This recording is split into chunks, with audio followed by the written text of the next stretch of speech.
بسم اللہ الرحمن الرحیم۔ السلام علیکم ناظرین کرام، وزیر اعظم بننے سے تو رہے میاں نواز شریف، انہوں نے مدد کر لی۔ شہباز شریف کو انہوں نے وزیر اعظم بننے کے لیے نامزد کر دیا۔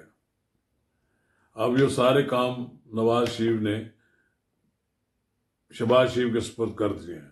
وہ مل ملا رہے ہیں، رابطے کر رہے ہیں، اور کوئی نہ کوئی ان کا اچھا نتیجہ نکل آئے گا۔ لیکن مسلم لیگ کے اندر اب ایک سوچ پائی جا رہی ہے، اور باقاعدہ مسلم لیگ نون کی ایک اجلاس میں یہ بات زیر بحث آئی کہ ہمیں اگر پیپلز پارٹی والے قبول ہمارے ساتھ آنے کے لیے تیار نہیں ہے پوری طرح، تو ہمیں اپوزیشن میں بیٹھ جانا چاہیے۔ لیکن سب کو معلوم ہے اپوزیشن میں بیٹھنا مسلم لیگ نون کا بھی اور پیپلز پارٹی کا بھی پھر اس ملک کی اسمبلی کا لیا پڑے، لہذا پھر اسمبلی ٹوٹ جائے گی، پھر نئے انتخابات ہوں گے یا نہیں ہوں گے، کیا ہوتا ہے یہ تو ہم کچھ نہیں کہہ سکتے۔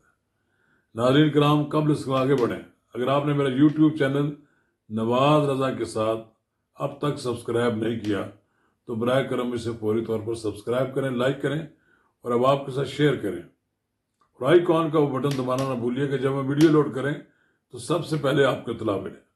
تو ناظرین کرام،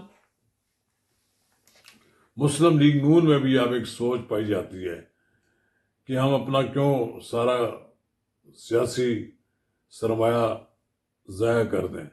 ملک کو اس وقت ایک مستحکم حکومت کی ضرورت ہے، لیکن مینڈیٹ منقسم ہے، ہنگ پارلیمنٹ ہے، جس میں دو جماعتیں تو آپس میں بیٹھنے کے لیے تیار ہو سکتی ہیں، لیکن تیسرا بڑی جماعت جو کہ پی ٹی آئی ہے، وہ ان دونوں کے ساتھ بیٹھنے کے لیے تیار نہیں ہے۔ وہ تو کبھی مولانا فضل الرحمان کے پاس جاتے ہیں، تو کبھی متحدہ مجلس سے متحدہ وات المسلمین کے پاس جاتے ہیں، عجیب عجیب فیصلے کر رہے ہیں۔ لیکن مجھے لگتا یہ ہے کہ اگر یہ دونوں جماعتیں اکٹھی نہ چلیں تو اس اسمبلی کا مستقبل جو ہے نا خطرے میں، ہر وقت اس پہ اسمبلی کے ٹوٹ جانے کا تلوار لٹکتی رہے گی۔ اور یہ بات پیپلز پارٹی بھی جانتی ہے اور مسلم لیگ بھی جانتی ہے، یہ افورڈ نہیں کر سکیں گے۔ اگر اس مرحلے پر اسمبلی ٹوٹ گئی تو ان کو یہ یاد رکھنا چاہیے کہ ان کی رئی سے کسر بھی نکل جائے گی۔ ان کو جو مینڈیٹ ملا تھا وہ اس سے بھی ہاتھ دھو بیٹھیں گے۔ جن بوتل سے نکل آیا، دیکھیں لیول پلینگ فیلڈ نہیں تھی، ان کو انتخابی نشان نہیں تھا، جلسے نہیں کرنے دیے گئے، کئی لوگوں کی پکڑ دکڑ ہوئی۔ لیکن الیکشن رزلٹ آپ دیکھیں کہ پی ٹی آئی کو بڑا ووٹ پڑا ہے اور نوجوانوں کا بڑا ووٹ پڑا ہے۔ مسلم لیگ نون تو سوچ رہی ہے کہ ہم اپوزیشن میں بیٹھ جانا چاہیے۔ صرف آپ نے اپوزیشن میں نہیں بیٹھنا، میاں نواز شریف صاحب، آپ کی لیڈرشپ میں جو ملک کا پڑھا لکھا طبقہ ہے اور وہ دوسرا جو سنجیدہ طبقہ ہے وہ آپ کو پسند کرتا ہے۔ نوجوان نسل کی طرف بھی آپ کی پارٹی کو توجہ دینی چاہیے۔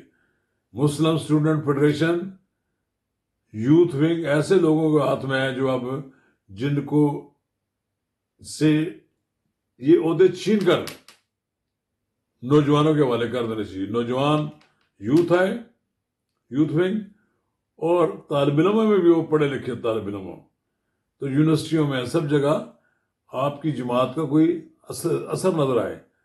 یہاں تو صورتحال یہ ہے کہ جو ایک بار 30 سال پہلے مسلم لیگ نون یوتھ ونگ کا صدر بنا تھا تو آج بوڑھا ہو گیا ہے، تو تبھی وہ یوتھ ونگ کا صدر ہے۔ اسی طرح جو مسلم اسٹوڈنٹ فیڈریشن میں بنا گیا ہے، ایک بار ہوتا سنبھالا اس نے، پھر اسے چھوڑنے کے لیے دل نہیں کیا اس نے، اور شکل و صورت سے پتہ لگتا ہے کہ یہ بابے بن گئے ہیں، لیکن وہ اپنے آپ کو کلیم کرتے ہیں کہ جی آپ بھی وہ ایم ایس ایف کے صدر ہیں گے۔ باقی آپ دیکھ لیں اسلامی جمعیت تو رول ماڈل ہے، اس میں نوجوان آتے ہیں، اپنا تعلیمی ٹینیور ختم ہوتا ہے، چلے جاتے ہیں، پھر لوگ تبھی آتے ہیں نا، نوجوان نسل آپ کی طرف آئے گی، آپ اس کو اپنی طرف آنے دیں گے۔ آپ کی جماعت کے عہدیداروں نے نئے خون کا راستہ بند کر دیا ہے، ان کو آنے نہیں دیتے۔ اسی طرح خواتین ہیں جو آپ کی آنٹیاں نا، جنہوں نے ایک بار مسلم لیگ نون میں قبضہ کر لیا ہے، وہ نوجوانوں کے لیے، نوجوان خواتین کے لیے کوئی جگہ نہیں بناتی. یہ جگہ بہت بنانا ضروری ہے، ورنہ آپ کی پارٹی کا سائز دن بدن شلنگ ہوتا جائے گا.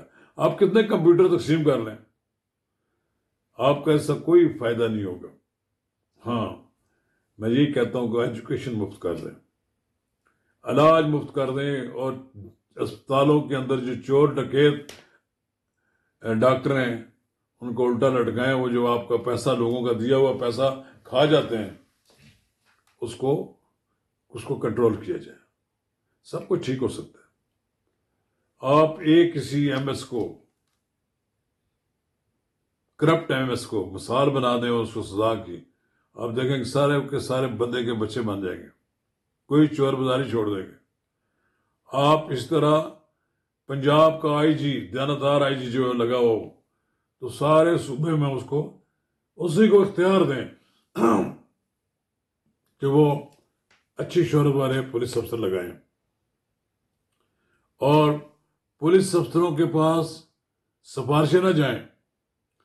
ایم این اے اور ایم پی ایس کے کہنے پر فیصلے نہ ہوں. جس شہر کا پٹواری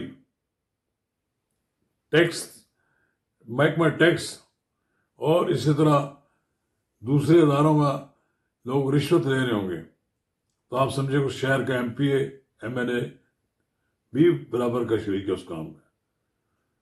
تو کم از کم یہ بھی آپ کام کر لیں. یہ صاحب ذرا دیکھیں مڑ کر کہ یہ جو آپ کے کرپٹ امیدوار تھے، ان کو لوگوں نے کس حساب سے ان کے ساتھ سلوک کیا ہے. ان کو فارغ کریں، اور نوجوان، بالکل نئے نوجوانوں کو پارٹی کو عہدے دیں اور انہی کو آگے لا کر الیکشن لڑائیں. یقیناً خاصی بہتری آ جائے گی. اپوزیشن میں آپ بیٹھے نہ بیٹھیں، لیکن پارٹی کی سطح میں تو اپنی اصلاحات کریں. اگر آپ یہ کریں گے تو یقیناً آپ کی پارٹی سروائیو کر جائے گی. ورنہ بڑی پارٹیاں آئی ہیں، ختم ہو گئی ہیں. اب پنجاب میں پیپل پارٹی کا نام لینے والا کوئی نہیں ہے. اس کی بنیادی وجہ یہ ہے کہ اس نے اپنے لوگوں کو جس راہ پر لگایا، کرپشن پر، کسی کا ہاتھ نہیں روکا، اور پھر بالآخر پیپلز پارٹی کے لوگوں نے فراموش کر دیا. آپ پی ٹی آئی کو اسی صورت میں راستہ روک سکتے ہیں اگر آپ مسلم لیگ نون کے اندر ایک اچھا نیا خون اور ایک اچھے لوگ شامل کریں گے.